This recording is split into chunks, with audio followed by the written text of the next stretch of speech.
બનાસકાંઠા જિલ્લા કલેક્ટર શ્રી વરુણકુમાર બરનવાલની સૂચના મુજબ તથા જિલ્લા પુરવઠા અધિકારી શ્રી માર્ગદર્શન હેઠળ મુખ્ય પુરવઠા નિરીક્ષક શ્રી, પુરવઠા નિરીક્ષક અને મામલતદાર શ્રી અમીરગઢની ટીમ દ્વારા ખાનગી બાતમીના આધારે તારીખ 2/1/2024 રોજ બનાસકાંઠા જિલ્લાના અમીરગઢ તાલુકાના વિરમપુર ગામે ચાચર ચોક વિસ્તારમાં પ્રવીણકુમાર રામદીન અગ્રવાલના ગોડાઉન તથા કરિયાણાની દુકાનમાં ઘઉં, ચોખા, ખાંડનો જથ્થો સીઝ કરવામાં આવ્યો હતો, જે જથ્થો પ્રાથમિક રીતે જાહેર વિતરણ વ્યવસ્થાનો ગરીબોનો ફળવાયેલો હોવાનું માલુમ પડતા ઘઉં 1 કટ્ટા જેની કિંમત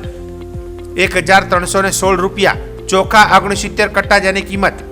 90919 રૂપિયા, ખાંડ 1 કટ્ટા 50 કિલોગ્રામ જેની કિંમત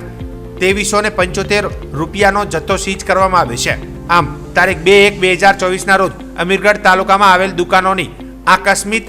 તપાસણી કરતા કુલ 94611 રૂપિયા પૂરાનો ગેરકાયદેસર જથ્થો સીઝ કરવામાં આવ્યો છે.